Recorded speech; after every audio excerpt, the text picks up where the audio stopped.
Arizona moved to 2-0, beating Utah Tech 93-67. It wasn't always pretty. Let's dive into the nitty-gritty next on Postcast.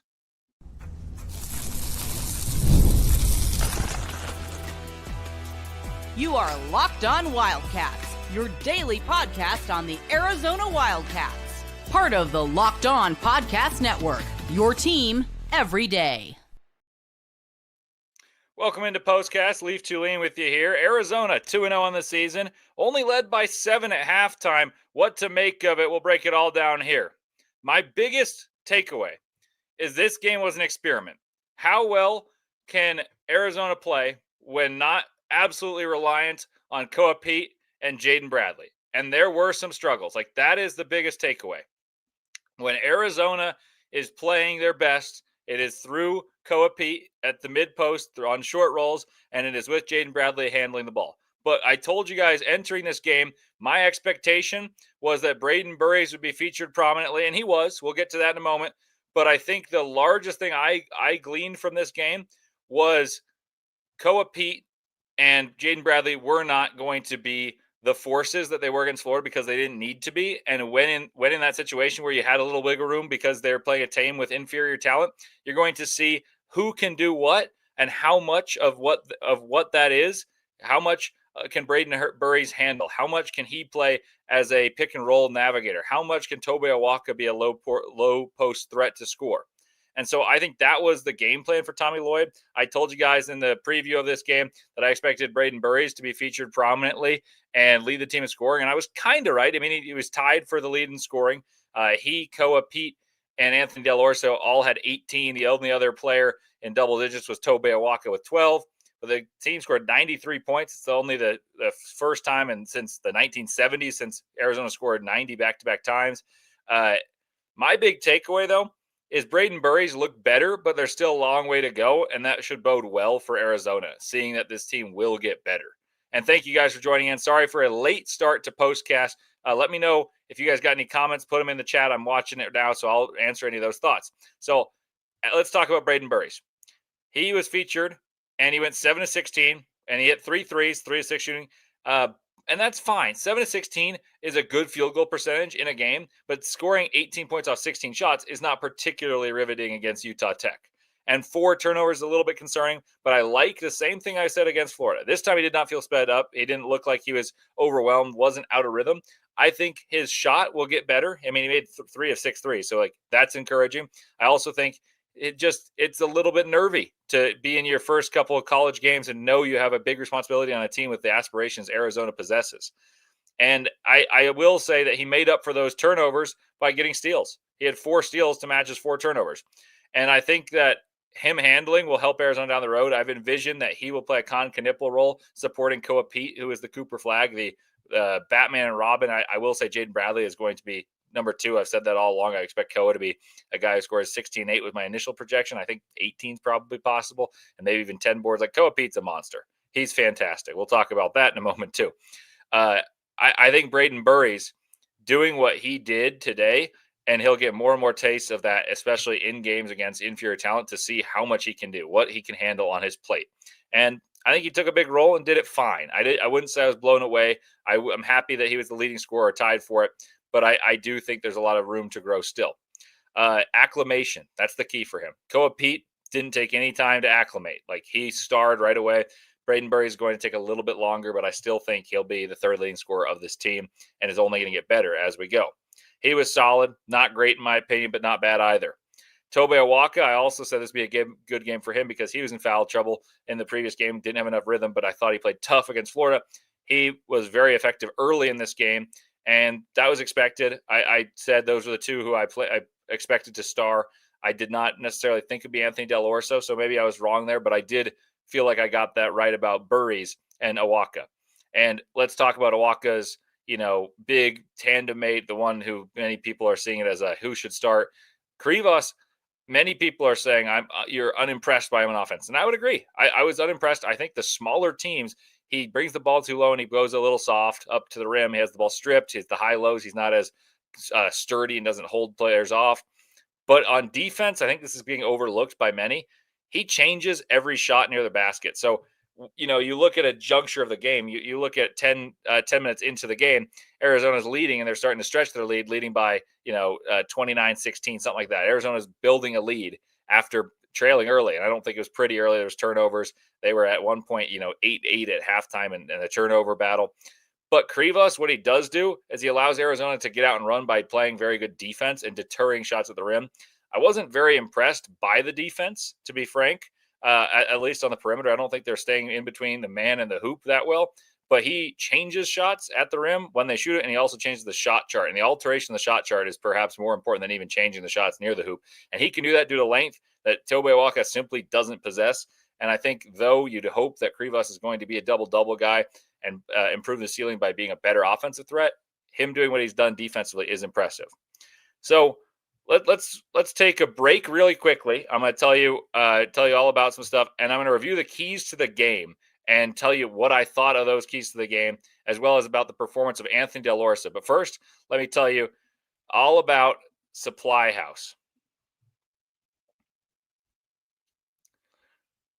When the opening whistle blows on a new repair, get your crew moving forward with Supply House. Order today and see parts on your doorstep tomorrow. Over 280,000 plumbing, HVAC, all and electrical items for the most trusted brands in the business. Their real-time inventory and honest lead times keep you from punting projects, while their industry-leading customer service always has your blind side covered. Need parts fast for a project? Supply House has next-day delivery.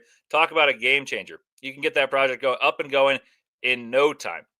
So join the free Trademaster program today and score serious perks like priority shipping, lower prices, and a dedicated support line. Visit supplyhouse.com to sign up for free and use promo code SHCollege5 for 5% off your first order. That's supplyhouse.com. Real people, real service.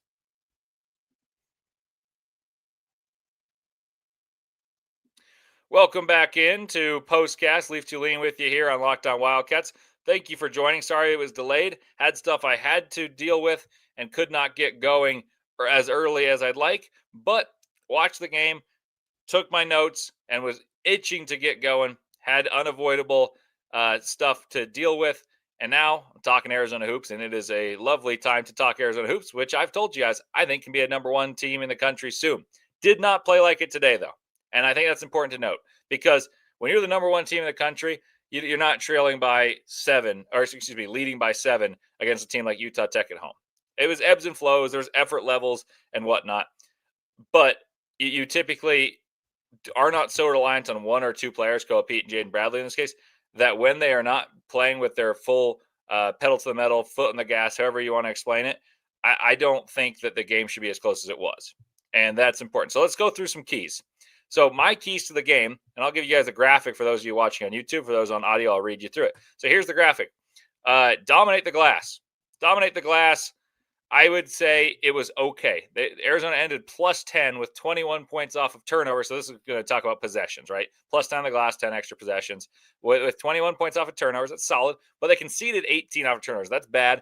And then it was 26-3 in fast break points. That is good. But I would say that the fact that Arizona, out of the rebounding thing, only got 7 second chance points and actually were out second chance pointed again by Utah Tech, I would say it's a failing grade overall, even though the 26-3 did really bode well. And like I said, Krivas changed shots. The Wildcats got out and made it difficult for the Trailblazers and scored in transition. That's good, but I wasn't that impressed. So second key.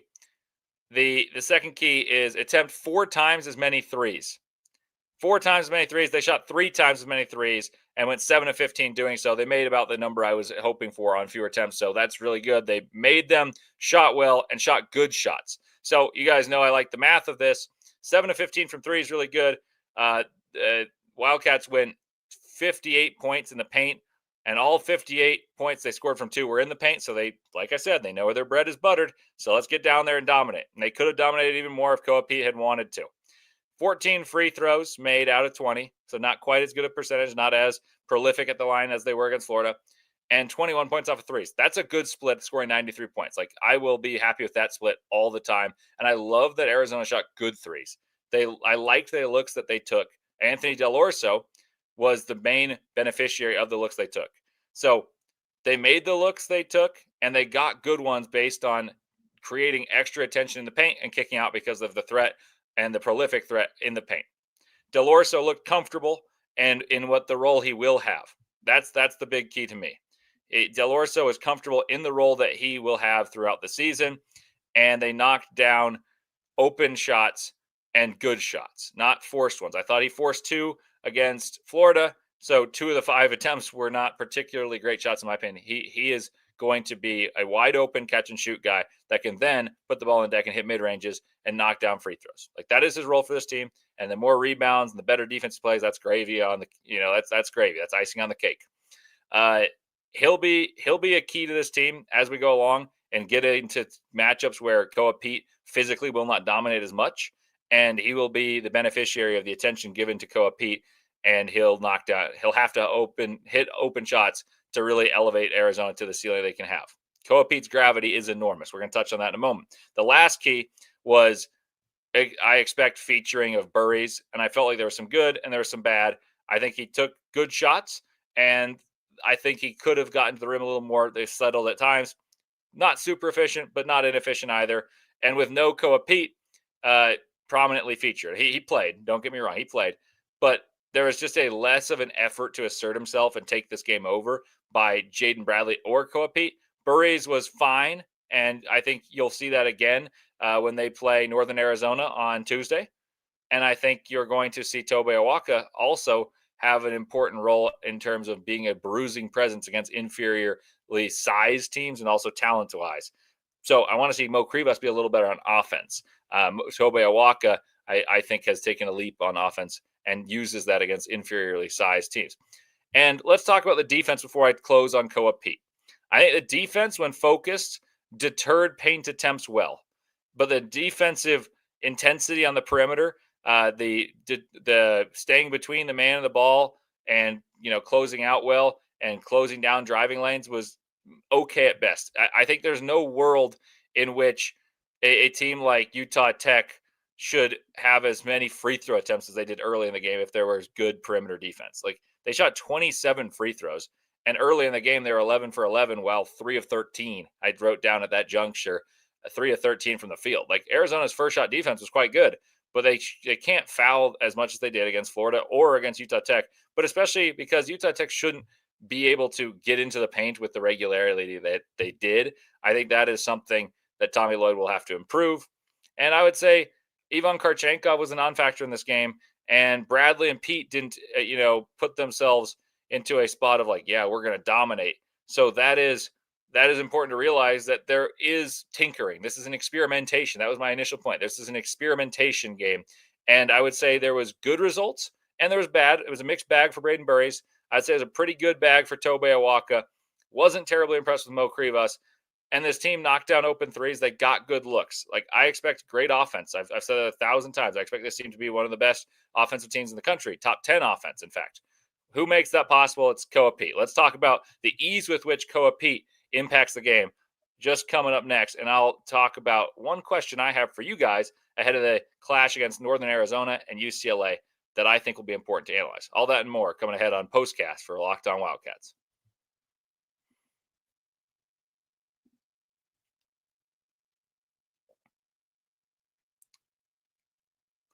It's almost the weekend. Time to look back and crown this week's MVP on Who Delivered, powered by DoorDash. Just like you can win every Saturday with DoorDash Streaks, saving more time every time you order. These players delivered when it mattered most, so let's break it down. For Arizona, Koa Peat delivered in a big way, both tonight and against Florida. That alley-oop dunk when it was tied at 70 against Florida was bonkers. When the pressure was on, he came through. No hesitation, no delay. And if you've been watching him in this season and for years, that was to be expected. Koa is on a streak and will be all season long. And just like Koa Peat delivered for the Wildcats, DoorDash delivers your Saturdays with DoorDash Streaks. You save every Saturday you order, stack it up all season. You could, and if you do so, you could save up to $250, including $100 on DoorDash credits.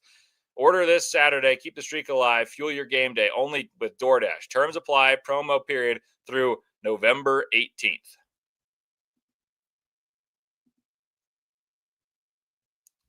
Alrighty, welcome back to Postcast, a late night edition of Postcast here with Leif Thulin. Sorry once again, I could not get this up sooner for you guys.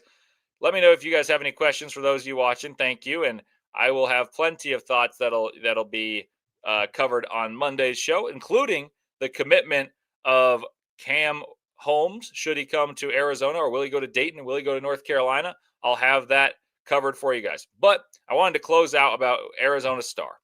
Koa Peat, the game's too easy for him against teams like Utah Tech. And he did not impose himself on this game, did not assert himself much at all, nor did Jaden Bradley. And that, I think, is really important to realize. Arizona scored 93 points, and many teams score a lot against inferior opponents. But 93 points, shooting 57% from the field with their best two players, not particularly aggressive. And so they generated advantages with their best two players not generating many of them. Jaden Bradley scored 8 points on 4 or 6 shooting, got to the hole, had a highlight dunk. He had 6 assists. That is important. And he ran the pick and roll well. He only played 21 minutes. Koa Peat, though, best player on the team, one of the best players in the country. First team All-American is very possible for Koa Peat. He had 18 points on 6 of 7 shooting, got to the line 8 times, knocking down 6 of them. And every time he's in the middle of the floor, and anytime Arizona needs a basket, Koa Peat's the way to go. His composure, his poise, his intangibles, the strength and the balance and the footwork is very, very real. And it makes me so bullish about this team, because if they can score 93 points with a player like Koa Peat not really trying hard, only shooting 7 times, and the emphasis is on Brayden Burries, it's on Tobe Awaka, it's on Mo Krivas, and they had okay nights, and they scored 93 points with Koa Peat and Jaden Bradley not particularly aggressive. I think this team's going to score 100 regularly during the season. I think 90 is not going to be atypical. I think they're going to average 85, 87 points, even in Big 12 play. Maybe it gets down to like 81 in Big 12 play. But this is a team that will score a ton. If you look at pace of play, we'll see if Ken Palm's put that in. I'll give you a live check for you. Let's see what Ken Palm's got in terms of pace of play for Arizona. And you look at it, and Arizona in pace of play is at 20 seconds. So they fell back in this one, and they didn't play particularly fast. They're still an 8th in offensive rating. And so that's my whole premise, right? This is a team that's going to be top 10 offensively, and today their best 2 offensive players did not assert themselves. Koa Peat can get the ball in the mid post against anyone in the country. We saw it against Florida. He can get the ball against Utah Tech, create advantages, and if players knock down threes, shooting 7 of 15 from 3 and 2 of 5 from 3, yeah, it's a small sample size, but it's going to be a small sample size a lot. So if they can get anything from 3, it's gravy. You're not going to ask for a lot of 3-point shooting from this team, because Koa Peat can get downhill, and you can shoot 60% from the field with regularity. If you can shoot 60% from the field, why would you deviate and shoot threes? But what's going to happen is teams are going to double him because he's too good. And I'm so impressed with his vision, his creativity, and his ability to diagnose what advantage he has. Against Alex Condon, he's a little quicker.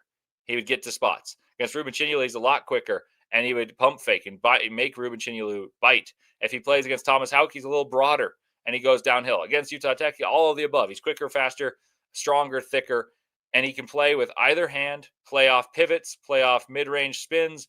And yeah, many people in the NBA realm are going to say, oh, he doesn't shoot that well from 3. But why would you shoot from 3 if you're as effective as he is from 2?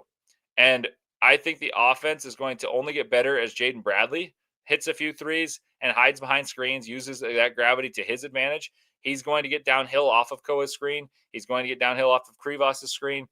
And guys like Karchenkov, Aristote, and Burries just bring up Arizona's chances to win a championship by knocking down threes.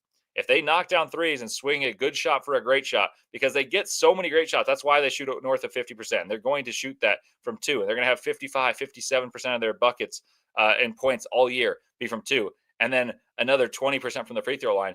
Arizona's offense is going to be unbelievable, and Koa Peat is the key to all of that. Thank you guys for joining me on Postcast. Arizona 93, Utah Tech 67.